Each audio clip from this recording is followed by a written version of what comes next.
नमो आर्याणं नमो ज्ञायाणं नमो लोई सविसाहुडं। पंच परमेष्टि भगवान की, परम पूज्य आचार्य भगवान कुंद कुंद स्वामी की, परम पूज्य आचार्य भगवान अमृतचंद्र स्वामी की, परम पूज्य आचार्य भगवान सुभचंद्र स्वामी की, परम पूज्य आचार्य गुरु विराग सागर जी मुनि महाराज की, अहिंसामय विश्व धर्म की।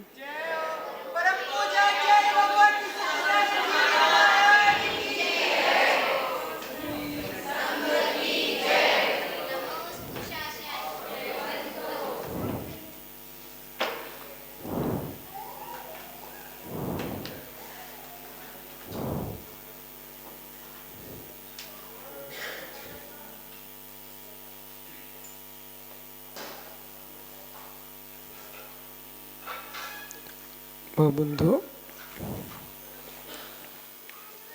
आचार्य प्रवर भगवत कुंद कुंद स्वामीकृत श्री समय सारजी ग्रंथ में वर्णित प्रमेयों पर अमृतचंद्र स्वामी ने अध्यात्म अमृत कलश में वस्तु तत्व की निरूपण की, जिस पर सुभचंद्र स्वामी ने परम अध्यात्म रंगणी टीका ग्रंथ का सृजन किया।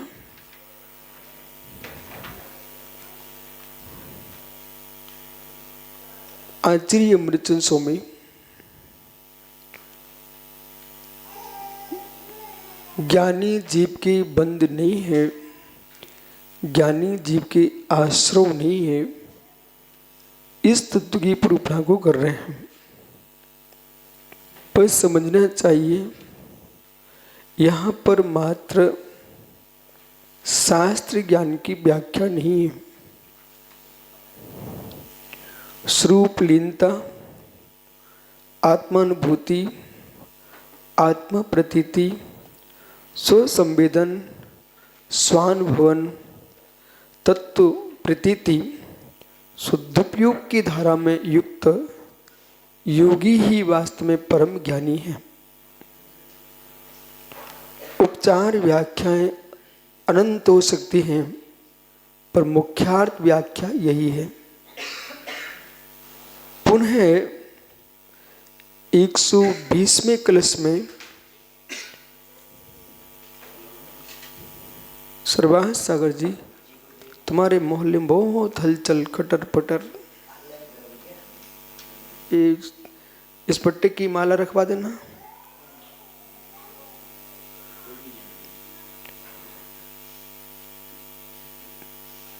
ये व्यवहार में ये हलचल तुमको क्लेश दे सकती है, तो परमार्थ में स्थिर होने ही नहीं दे सकती।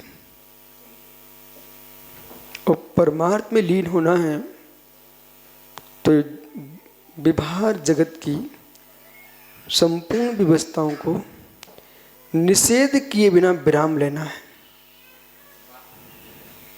ये विद्या सीखना चाहिए राकेश भाई को। निषेध किए विराम लेना चाहिए। निषेध करने से अनर्थ हो जाएगा, विराम लेने से अर्थ की प्राप्ति होगी। योगियों का यही धर्म है।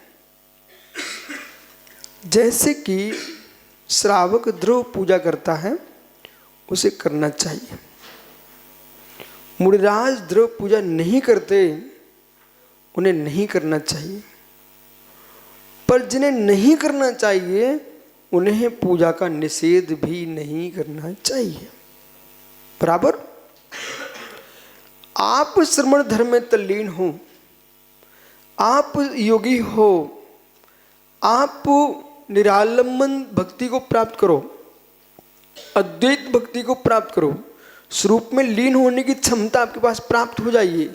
लेकिन गृहस्थ जो है वो शास्त्रीय भक्ति करता है, सालंबन धर्म ध्यान करता है, आपकी भाषा में ये नहीं आना चाहिए कि भगवान की पूजा भक्ति नहीं करना चाहिए।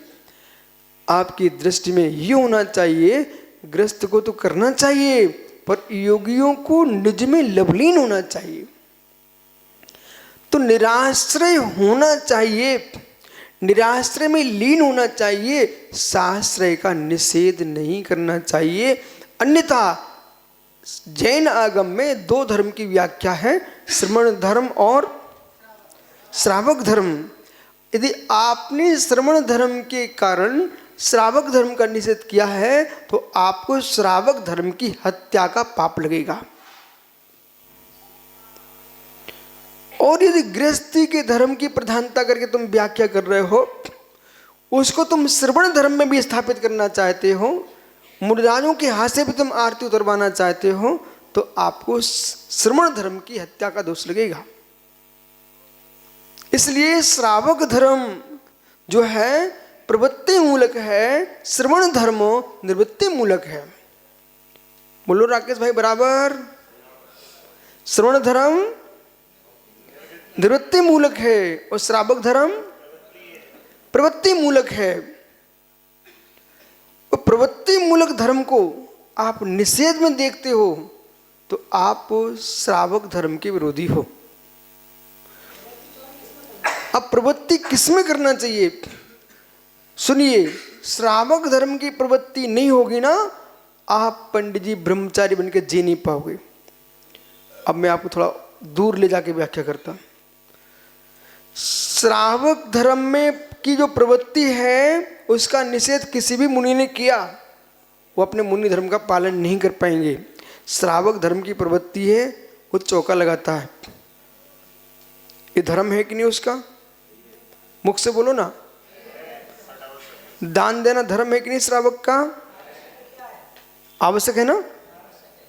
तो जो आवश्यक है ना, तो उसको भी जो आवश्यक है ना, पहले आप लोग एक विषय समझिए। धर्म की व्याख्या करिए आप अनेक प्रकार से। वस्तु स्वभावभूत धर्म, पुण्य क्रियाभूत धर्म, शुद्धोपयोग में लीनता धर्म, कर्तव्यभूत धर्म, 10 धर्म, रत्नात्रय धर्म, संप्रदायभूत धर्म, पंथभूत धर्म।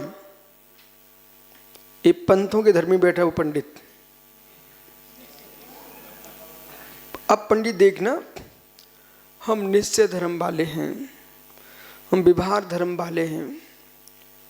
तीर्थंकरों ने ऐसी व्याख्या की नहीं, ठीक है ना। हम 16.5 पंथ धर्म वाले हैं, हम 20 पंथ धर्म वाले हैं, हम 13 पंथ धर्म वाले हैं। तीर्थंकरों ने इसकी व्याख्या की नहीं है, और जिसकी व्याख्या तीर्थंकरों ने नहीं की है हम उस पर जोर देते नहीं।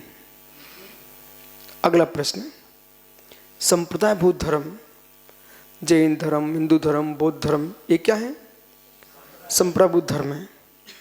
ये संप्रदाय के नाम है, अपने अपने संप्रदाय का नाम ले रहे हैं। इसको हम धर्म नहीं मानते, ये व्यवस्था है अपने अपने पंथों की, संप्रदायों की। अब चलते हैं अहिंसा धर्म। अहिंसा धर्म, ये अहिंसा जो धर्म है, तो व्यवहार अहिंसा ये करुणाभूत धर्म है, ये दयाभूत धर्म है, ये चारित्रभूत धर्म है। ये कौन सा धर्म है? चारित्रभूत धर्म है। ये नहीं है वस्तु स्वभाव धर्म, ये है चारित्र धर्म। अहिंसा धर्म है, सत्य धर्म है, अचूर्य धर्म है, ब्रह्मचर्य धर्म है, अपरिग्रह धर्म है, 5 शील हैं, 5 महाव्रत हैं, 5 अणुव्रत हैं, बराबर। ये धर्म है। ये धर्म के साथ चरणानुयोग की पद्धति का आचारांगभूत धर्म है, ठीक। अब रत्नात्रय धर्म, सम्यक दर्शन ज्ञान चारित्र की त्रिविधता की एकता धर्म है। ये सब धर्म जो है ये साधन साधना भूत धर्म है। साधना साधना साधन भूत धर्म। आप सबको समझ में आ रहा है ना? इसे बहुत अच्छे समझना है, क्योंकि माताओं ज्ञानियों ऐसा है, बहुत सारे जीव उपदेश के लिए तो बैठ जाते हैं पर उनको पूर्ण उपदेश का ज्ञान नहीं होता। वो जिन्हें पूर्ण उपदेश का ज्ञान नहीं है वे एक उपदेश दे के निकल जाते हैं और समाज में विघटन करा के निकल गए। वो आपके मस्तक में बिठा गए कि बैठ के पूजा करें कि खड़े होकर पूजा करें। एक बैठ के पूजा करने वाला बैठ की बात करके चला गया और खड़े होकर पूजा करने वो खड़े होकर बात करके चला, अधूरी बात बोल के हुए दोनों चले गए। और आप इतने भोले जीव ठहरे कि हम लड़ने लग गए। जिसको खड़े होकर की सामर्थ्य वो कहता तुम बैठ के क्यों कर रहे हो, जिसे को बैठने की क्षमता है खड़ा नहीं हो पा रहा वो कह रहा तुम खड़े होकर क्यों कर रहे हो। बैठने वाला कहता खड़े हो क्यों कर रहे हो, खड़े होने वाला कहता तुम बैठ के क्यों कर रहे हो। सुनिए, ना बैठना धर्म था न खड़े होना धर्म था। हम तो भगवान की भक्ति परिणामों की निर्मलता के लिए करने आए थे। शरीर में दर्द था, अस्वस्थ थे, कमर दर्द कर रही थी, बेचारा बैठ के कर रहा था। तुम्हें क्या परेशानी, पूजा करना छोड़ दे पर खड़े हुए बिना नहीं करना चाहिए, तुम्हारा ये सिद्धांत था। अब एक इतना प्रमादी, तुम खड़े क्यों कर रहे, हम भी बैठ के तुम भी बैठ के करो ना। तो उसको संप्रदाय बना लिया। अब भगवान की वाणी क्या हो रही है इसे सुनिए आप। उत्थितो उत्थित, क्या शब्द है? उत्थितो उत्थित, उत्थितो उपविष्ट, उपविष्ट उत्थित, उपविष्ट उपविष्ट, ये चार भंग हैं आगम में। उत्थितो उत्थित जो कारुसर्ग है उसकी व्याख्या है। तो आप श्रावक का भगवान की 1 घंटे पूजा कर रहे हैं, आप 2 घंटे कर रहे हैं, वो तुम्हारा कारुसर्ग चल रहा है। उत्थितो उत्थित पहला भंग, उत्कृष्ट मतलब शरीर से भी हम खड़े हैं, खड़े होके क्यों कर रहे हैं कि प्रमाद नहीं आए। और खड़े होके करो ना तो चौकी पे टिक के नहीं करना, घोड़ा बन के भी नहीं करना कि एक पैर बेंच के ऊपर रखा और एक पैर जमीन पर रखा, टेढ़ा करके खड़े हैं, बोले जय जयनाथ परम गुरु हो चल रहा 2 घंटे तक। तो राकेश पंडित जी ये तुम्हारे लिए घोड़ा नाम का, घोटक नाम का दोष है। ये कहां से बोल रहा हूं? श्री मूलाचार, चारित्र सार, आचार सार, भगवती आराधना, ये आचारण के जो ग्रंथ हैं उनमें घोटक नाम का दोष है। वंदना का दोष, कारुसर का दोष। तो पूजा भी एक आपके लिए कारुसक है, वंदना है, पूजा है, घोटक नाम का दोष है। पुनः टिक्के भी नहीं करना, टिक्के भी नहीं करना, नहीं तो आपके कुंडिका दीवार से टिक्के करोगे वो भी दोष है। तो फिर दीवार पर से टिक्के कर रहे हो, छत पर से लगा के कर रहे हो, स्तंभ नाम का दोष है। खड़े हो, परिणाम शरीर से भी खड़ा है और परिणाम भी जिसके उत्कृष्ट हैं वो है उत्थितो उत्थित, मतलब मन से भी खड़ा है और तन से भी खड़ा है, श्रेष्ठ है। उत्थितो उत्थित, उत्थितो उत्थित। अब माना कि कोई जीव अस्वस्थ है, बीमार है, वृद्ध है, शरीर में शक्ति नहीं है, तो क्या पूजा न करे, सामायिक न करे? करना चाहिए। उपविष्ट उत्थित, उपविष्ट उत्थित, शरीर से तो बैठा है पर मन से खड़ा है। उपविष्ट उत्थित, शरीर से बैठा हुआ है लेकिन मन से उसके भावों में कोई कमी नहीं है, ये दूसरे नंबर का आदमी है। एक तन से खड़ा है, उत्थित उपविष्ट, तन से खड़ा है और मन से बैठा हुआ है। वो क्या है? उत्थित उपविष्ट जघन। कैसा है? जघन। और चौथा कौन है? उपविष्ट। उपविष्ट शरीर से बैठा है और मन से ही बैठा है।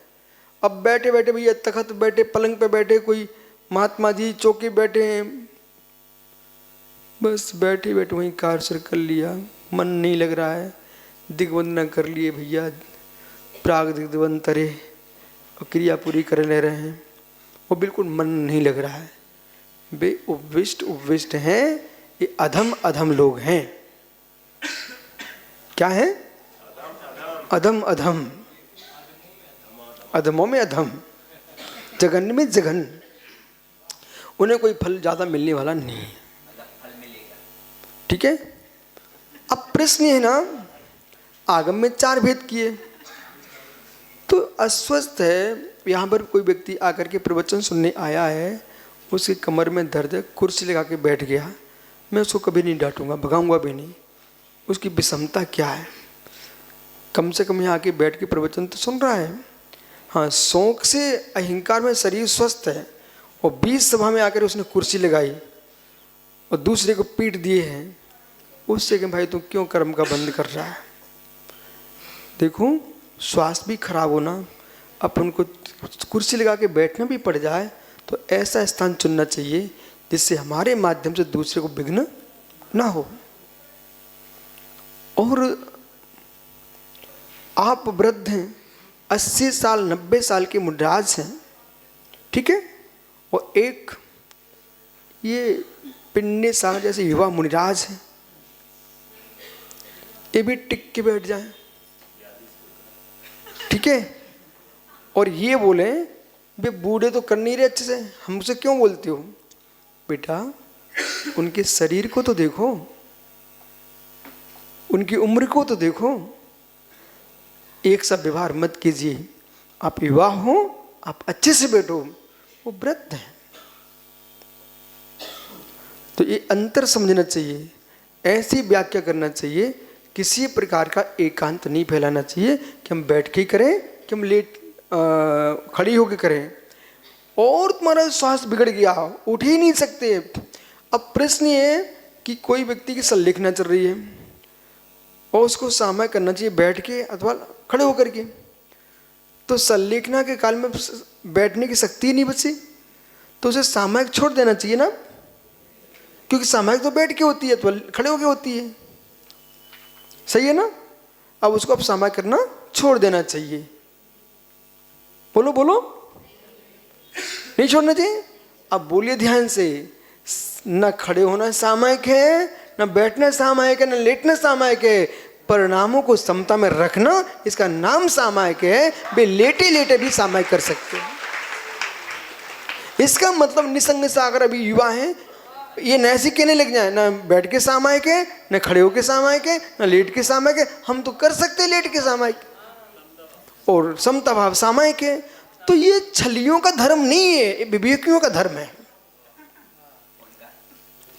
छलियों का धर्म नहीं है, ये विज्ञानवादियों का, ज्ञानियों का, विवेकियों का धर्म है कि भाई उम्र है, संलेखना चल रही है, अंतिम श्वास चल रही है, बे कह रहे हैं देखो ये मरने जा रहे हैं, लेटे लेटे सामय कर रहे हैं। ऐसा नहीं बोलना,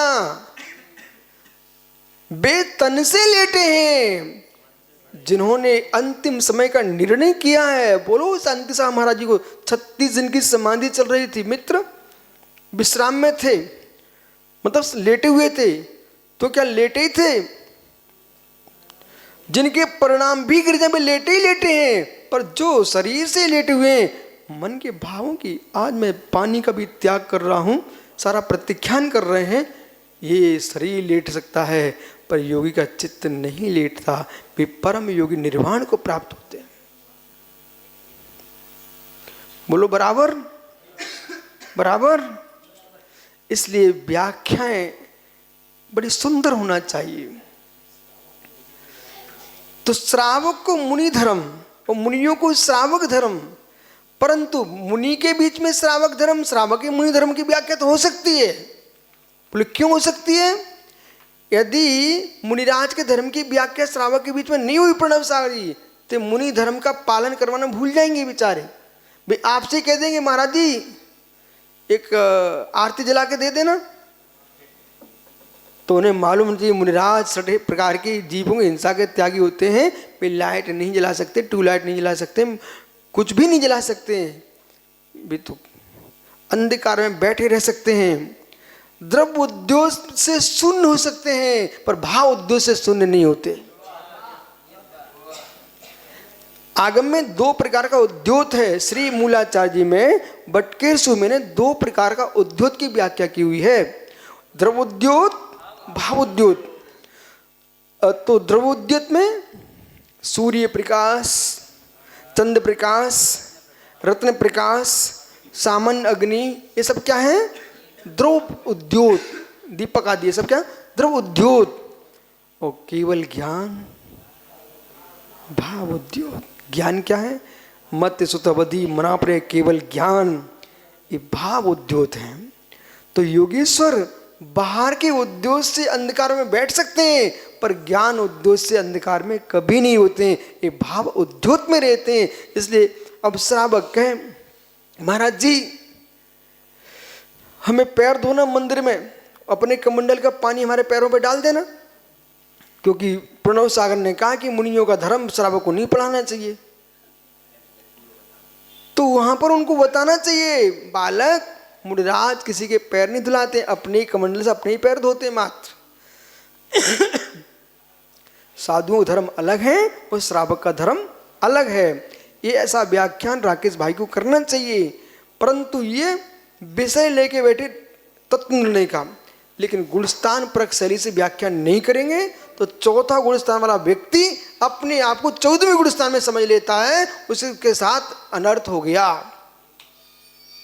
चौथे गुणस्थान वाला व्यक्ति अपने आप को 14वें गुणस्थान में देख रहा है, उसका कर्तव्य है कि तुम चौथे गुणस्थान में 14वें गुणस्थान में 14वें गुणस्थान का स्वरूप तो समझिए, चौथे गुणस्थान में 14वें गुणस्थान का लक्षण समझिए, उसका लक्षण समझो, स्वरूप समझो, उसका प्रक्रिया समझो, लेकिन चौथे गुणस्थान को 14वां गुणस्थान मान मत लेना। यदि मान लिए यदि आपने तो तुम्हारे पुरुषार्थ की हानि हो जाएगी, तुम्हें कभी 14वां गुणस्थान नहीं मिलेगा। ये सम्यक प्रूपणा होना चाहिए और उन बच्चों के प्रवचनों से बचना चाहिए जो बेचारे 4 दिन मात्र उतनी पढ़ के आए हैं और उतनी बता के निकल गए, उन्हें स्वयं आगे पीछे का ज्ञान नहीं था।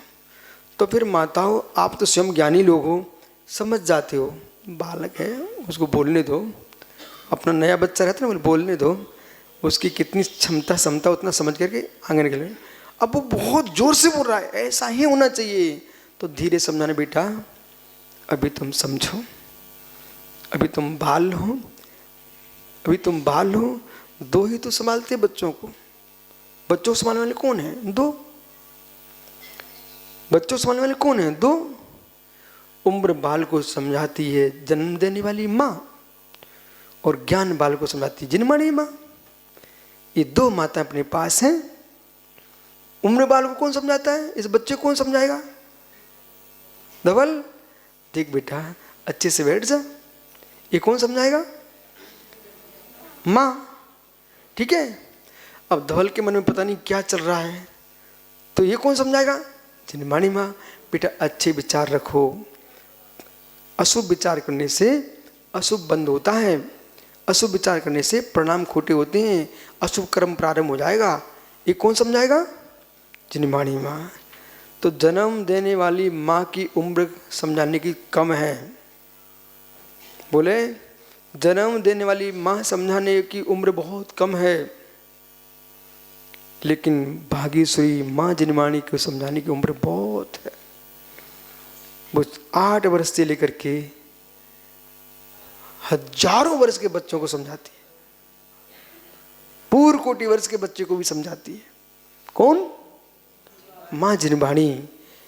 जो मुनिराज हैं उन सब मुनिराजों को माँ जिनवाणी 24 घंटे समझाती है। मेरे लाल तुम भटक नहीं जाना, ये कौन समझा रहा है? माँ श्रीवाणी जन्म देने वाली माँ ये समझाती कि बेटा तुम मंदिर के मार्ग से भटक नहीं जाना, इतनी समझाएगी। मंदिर के मार्ग में जाना और कहीं नहीं जाना। ये कौन समझा रही है? जन्म देने वाली माँ। तो जन्मानी माँ क्या समझाती है? मेरे बाद भगवान बनने के मार्ग से भटक नहीं जाना, तुम भगवान बनने वाले हो। किनको समझा रही है? ये निर्गंत तपोधनों को समझा रही है। बराबर।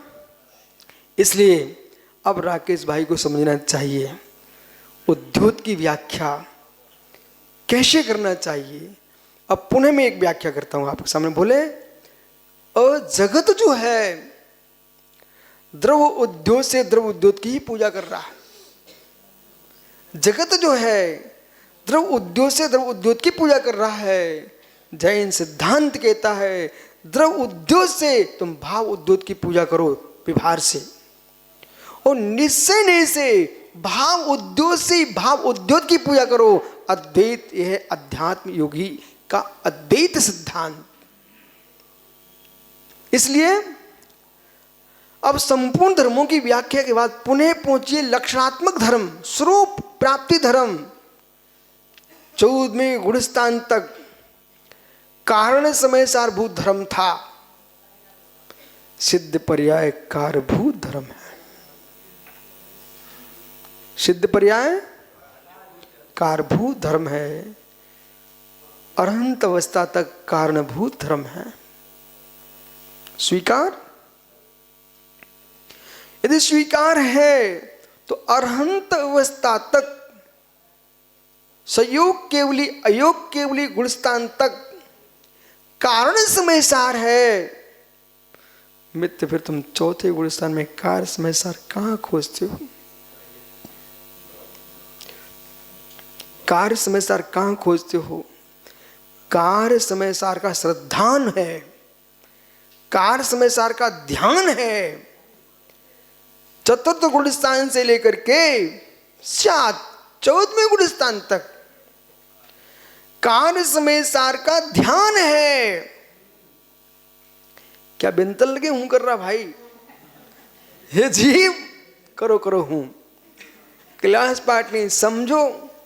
ऐसे ही गाड़ी में घूमते रहोगे, अंदर समझते चलो। चौथे गुणस्थान से लेकर के 14वें गुणस्थान तक कार्य समय सार का ध्यान है जीव का। अशरीरी सिद्ध भगवान ही कार्य समय सार है।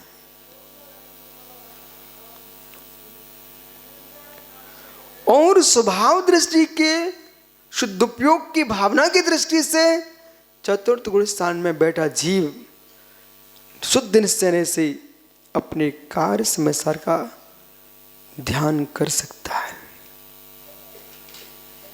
कर सकता है।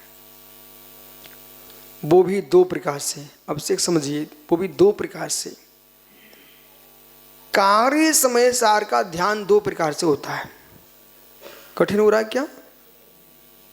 सबको समझ में आ रहा ना? वो कुंभोज वाले तो ज्ञानी है ना। कुंभोज बावली में बहुत शिविर लगता रहता है। तो अब समझिए, समझ में नहीं आए तो आपके जब शिविर लगे ना तो कोई पंडित से पूछना, महाराज जी ने ये बताया था। उस सामने एक मुमुक्षु का पंडित बैठा हमारे सामने। मुमुक्षु पंडित, सच्चे मुमुक्षु पंडित मुनिराज हैं। राकेश, कार्य समय सार को ध्येय बनाइए। निसंग सागर जी, कार्य समय सार को महात्मा शुद्धोपयोगी, आपका तो नाम ही शुद्धोपयोग है, ध्यान दो। कार्य समय सार को देखो बेटा, अभी समझ लो। ऐसे विषय हैं तुम्हारे चिंतन में भविष्य में आए नहीं आए, वो आज समझ में आ गया तो भविष्य में आप इनकी व्याख्या करना और फिर प्राप्ति करना। कार्य समय सार शुभ्र सागर दो प्रकार का ध्येय है। एक सुखीय कार्य समय सार ध्येय, एक परकीय कार्य समय सार ध्येय। सुना कभी? नहीं सुना तो आ सुनिए। सुखीय कार्य समय सार ध्येय और परकीय कार्य समय सार ध्येय। सुखीय कार्य में सार्धेय, परकीय कार्य में सार्धेय, ये बड़ा आनंदमय विषय है। धवल बेटा इकडे, बेटा तुम किसी माँ के पुत्र हो? हैं? आपकी माँ है, ठीक।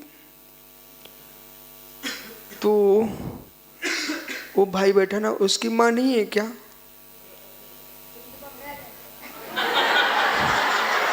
ठीक बेटा, उसको भी खड़ा कर लो।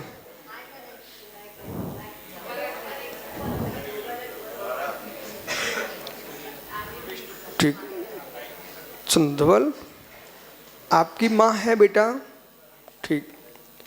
ये भैया है ना, इसकी माँ है क्या? पूछो।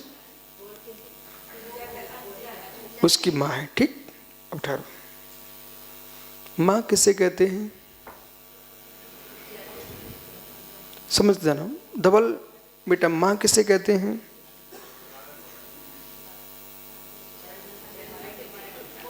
वो समझता है हिंदी, जयसिंहपुर का बहुत अच्छे समझता है। माँ कौन होती है? आई कौन होती है? बिल्कुल सही है, बहुत सही है। तो थोड़ा दूर खड़ा हो बेटा, अच्छे से खड़े रहो, हिलना नहीं है। तुम सही बोल रहे हो। बालक धवल, माँ कौन होती है? जन्म देने वाली। उस भैया से पूछो, ठीक है। तो जो जन्म देती है उसका नाम माँ है, ठीक है ना। तो मनुष्य की भी माँ हो सकती है, और सिंह शेर के बच्चे की माँ हो सकती है कि नहीं? ठीक है ना। मछली की माँ होती कि नहीं? होती ना, ठीक। माँ, आप ऐसे ध्यान कर रहे थे माँ का, ठीक है। तो तुम दो प्रकार से ध्यान कर सकते हो। ये भैया है ना, ये अपनी माँ के पास बैठा हुआ है और तुम ऐसे ध्यान कर रहे हो। क्या नाम भाई का? सुशांत अपनी माँ के पास बैठा, ठीक है ना। वो आपने विचार किया आज मैं एक माँ का ध्यान करूंगा, ठीक। तो आप क्या ध्यान कर रहे हैं? सुशांत अपनी माँ के पास बैठा है और सुशांत की माँ उसको हुग्गी खिला रही है। क्या खिला रही है? क्या होता है? खीर, ठीक है। गेहूं की खीर, चावल की खीर। अब मैं यहाँ से कर्नाटक, महाराष्ट्र में पूरे में हुग्गी हुग्गी, तो मैं सीख गया हुग्गी, ठीक है। तो ये क्या बोलते ना, गेहूं की खीर बहुत यहाँ प्रसिद्ध है बेटा, ठीक है। वो 4 महीने नांदनी में हमने वही देखा चौके में, बोले हुग्गी, ठीक है ना। अब गेहूं की खीर है ना। तो सुशांत की माँ अपने बेटे को खीर खिला रही है, ठीक है। आप ध्यान कर रहे हो। यदि वो खीर न खिलाती होती, बेटे को पास में न रखी होती, वो कोई भी स्त्री का तुम ध्यान करते, तो माँ नहीं कहलाती। समझ रहे कि नहीं? वो माँ अपने बेटे को खीर खिला रही है, ठीक। समझ गए ना। ये आप जो ध्यान कर रहे हो पंडित जी, ये बालक ध्यान कर रहा धवल, ये परकीय माँ का ध्यान कर रहा है। किसका ध्यान कर रहा है? परकीय माँ का ध्यान कर रहा है। तो इसको आनंद तो आ रहा है, पर वो आनंद नहीं आ रहा। फिर इसने बदल दिया, बोले सुशांत की माँ का ध्यान क्यों करूं, अब मैं अपनी माँ का ध्यान करता। तो फिर ये क्या देखता है, मैं अपनी माँ के पास बैठा हूं, मेरी माँ मेरे सिर पर हाथ रख करके पुचकार रही, बेटे धवल भूखा होगा, भाकरी खा ले। ओहो, शेंगा की चटनी खा ले, डोड़का की भाजी खा ले, ठीक है। अब तूने ध्यान करना प्रारंभ किया। बोले मेरी माँ मुझे खीर खिला रही है। अब धवल ये बोलिए, सुशांत की माँ का तुम ध्यान कर रहे थे, तब आपको ज़्यादा आनंद आ रहा था कि अपनी माँ का ध्यान करे तब आनंद ज़्यादा आ रहा था? अच्छा सुशांत, तुम धवल की माँ का ध्यान करोगे तो तुमको ज़्यादा आनंद आएगा कि अपनी माँ का ध्यान करो तो ज़्यादा आनंद आएगा? अच्छा बात, तुम दोनों ज्ञानी हो। उन पंडित को बोल के आइए, वो सामने बैठे धोती संभाल रहे। उनको बोलो पंडित साहब हम दोनों ध्याता हैं। क्या बोला? हम दोनों ध्याता हैं। हम एक दूसरे की माँ का ध्यान करते तब अलग आनंद आता है, जब स्वयं की माँ का ध्यान करते तो अलग आनंद आता। आपको क्या विचार है? पूछ क्या? जल्दी जाओ बेटे, समय नहीं है, जल्दी जा। वो सामने बैठे पंडित। ठीक है,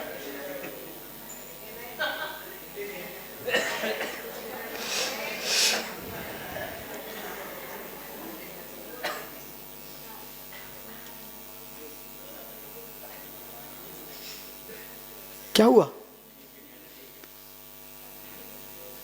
आ जाओ वापस। वो पंडित जी क्या बोले?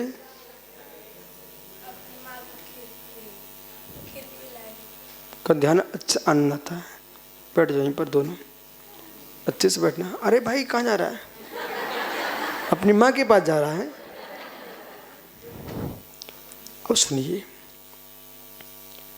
स्वकीय कार्य समयसार परकीय कार्य समयसार में इतनी अंतर है जैसे धवल की माँ का ध्यान सुशांत करे और सुशांत की माँ का ध्यान धवल करे। परकीय समयसार का आनंद ही है और सुखी समयसार का आनंद क्या? अपनी माँ का बेटा स्वयं ध्यान कर रहा है। अब दो प्रकार का ध्यान क्यों कहा? कार्य समयसार, एक सिद्ध शिला पर विराजमान सिद्ध भगवान, 8 कर्मों से शून्य, अट्वी कंबीला सीधी भूदर चा, 8 गुणा कितकिच्चा लोगन निवासनो सिद्धा। अट्वी कंबीला सीधी भूदरंजना 8 गुणा कितकिच्चा लोगन निवासनो सिद्धा। मित्र, गोमट साहब जीव कांड की गाथाएं, सिद्ध भक्ति की भी गाथाएं तो 8 कर्म से शून्य हैं, परम सुख से युक्त हैं, ऐसे अव्यापाद गुण से युक्त हैं, नित्य हैं, निरंजन हैं, वे लोक के अग्रभाग पर विराजमान हैं, वे सिद्ध परमात्मा। उनका ध्यान कर रहा ऋषभ इचलकरंजी जी, सिद्ध भगवान बिल्कुल ध्यान में तल्लीन है। ये परकीय कार्य समयसार का ध्यान है। वापिस हो जाइए। न कृष्णम न शुक्लम न हीनम न दीनम चिदानंद रूपम नमो वीतरागम। एको में शास्तो अप्पा नानदन संलक्षणा शेषा वैरा भावा सवे संयोग लक्षणा। एक में ज्ञान दर्शन स्वाभावी चिन्मय चैतन्य भगवान आत्मा हूँ, शेष बहिर्भाव है, संयोग लक्षण है, इनसे मेरा कोई लेन देन नहीं है, रंच मात मेरे नहीं है। मैं ज्ञायक स्वभावी हूँ, ध्रुव टंकोत परम पाणमिक स्वभाव से युक्त हूँ। मेरे में अब मैं उपमा अलंकार में नहीं जा रहा हूँ। मैं पूर्ण शुद्ध हूँ, मैं पूर्ण शुद्ध हूँ, मैं पूर्ण शुद्ध हूँ। कर्म पर भाव है, द्रव्य कर्म भाव कर्म नो कर्म से शून्य, एक चिद्रूप परम ब्रह्म परमात्मा जैसा सिद्ध शिला पर बैठा वो क्या चिंतन कर रहा है धवल?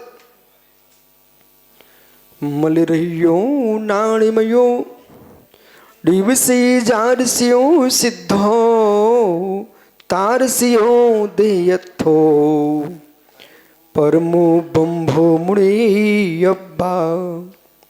मल रहियो नाणमयो, मल से रहित ज्ञानमयी परम ब्रह्म परमात्मा जैसा सिद्ध शिला पर वैसा है विराजमान है, वैसा ही इस मेरे देह के भीतर परम ब्रह्म विराजमान है, वो मैं ही हूं। कौन है? मैं ही हूं। ये सुखीय कार्य समय सार का ध्यान है। जो सुखीय कार्य समय सार है, यही साध्य है हमारे लिए, से सभी साधन है। जो परम साध्य है, ये धर्म है, ये उपलब्धि भूत परम धर्म यही है, रत्नात्रय धर्म का फल सिद्ध पर्याय। अब समझिए, आप लोग धर्म के नाम पर लड़ते रहते हो, तुमको कोई को धर्म का ज्ञान नहीं है। चाहे तुम विद्वान बन के आओ, चाहे तुम ब्रह्मचारी भैया जी बन के आओ, चाहे तुम मुराज बन के आओ, चाहे तुम आर का छुल्लिका बन के आओ, चाहे तुम आचार्य उपाध्याय मुनि बन के आओ, यदि आपके पास वो बच्चों ने जो बोला है कि सुशांत कहता मैं अपनी माँ को ध्यान तो अलग है, और धवल की माँ का ध्यान तो अलग है, धवल कहता सुशांत की माँ का ध्यान अलग है, मेरी माँ का ध्यान अलग है, ऐसे मित्र निज आत्मा का ध्यान करने में उसको ज़्यादा आनंद आता है। निज आत्मा की लीनता ही परम धर्म है। उसको छोड़ करके परपंच की ओर जा रहे हो, तुम सब धर्म से शून्य हो।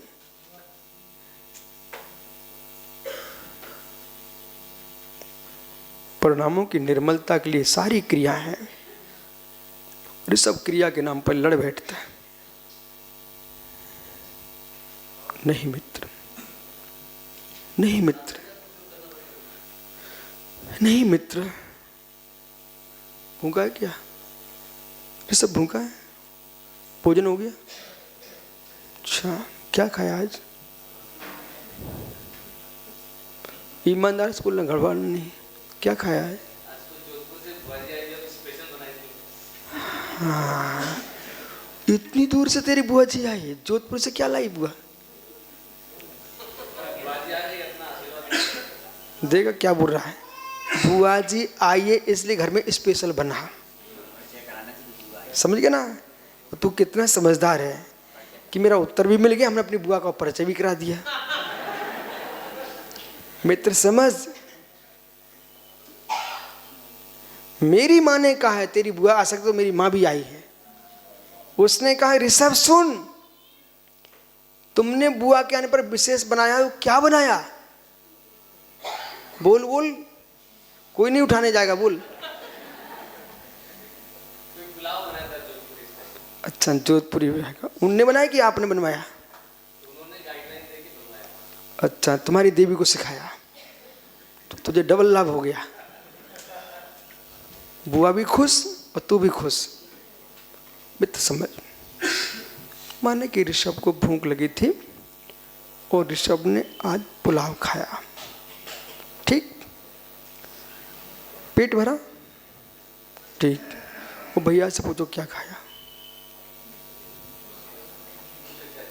क्यों खड़ा करे, वैसे पूछ लो ना।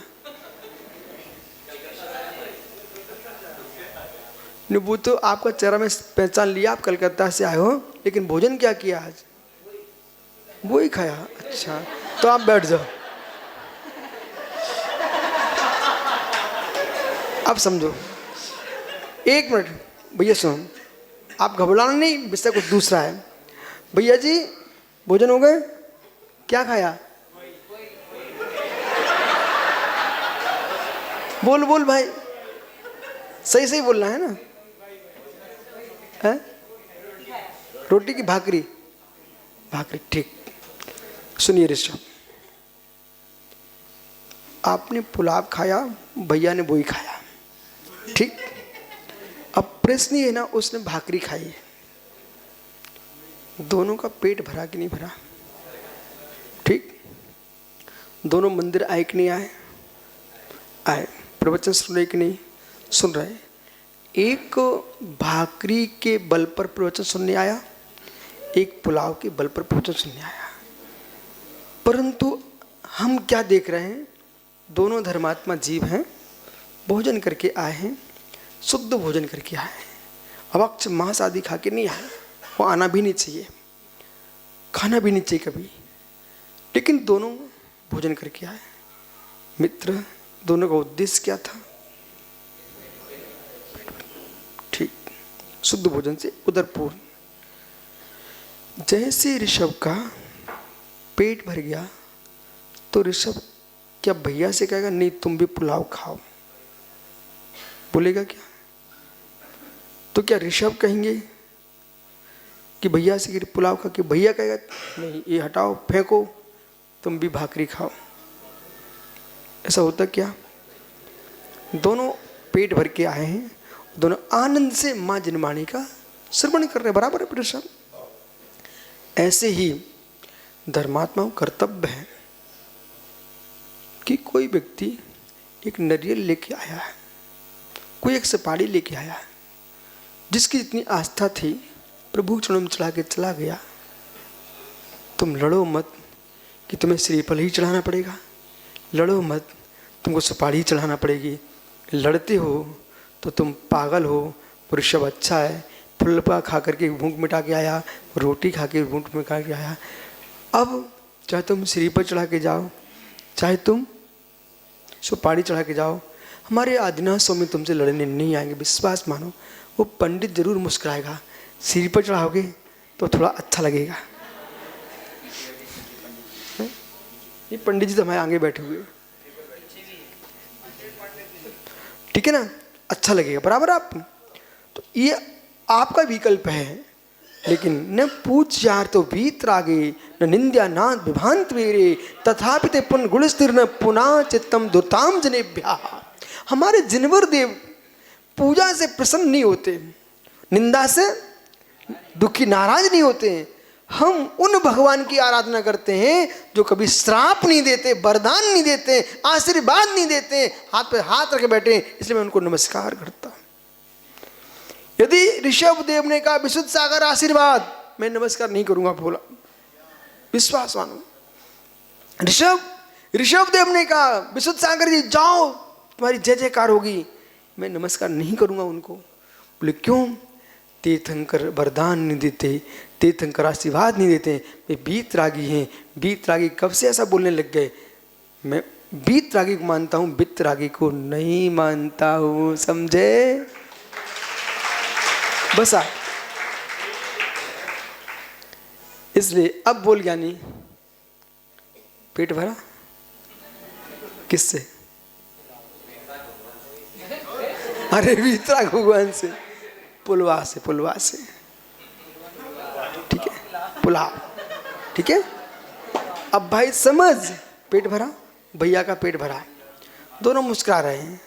हे मित्र, जैसे भोजन में भैया कोई को डॉक्टर ने बोल दिया तुम रोटी के ऊपर की परत खाना, और कोई को बोले भाई मोटी रोटी खा, तुम अजीर्ण, तुझे जो है भूख मर जाएगा, ठीक है।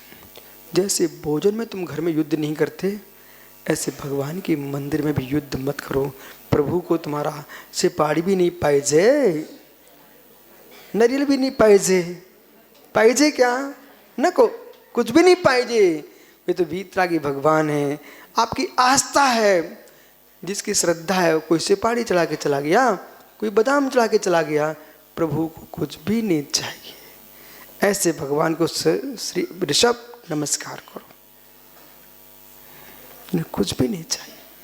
तुम पूजा भी करने मत आओ ना, तब भी भगवान हमारे नाराज नहीं होती।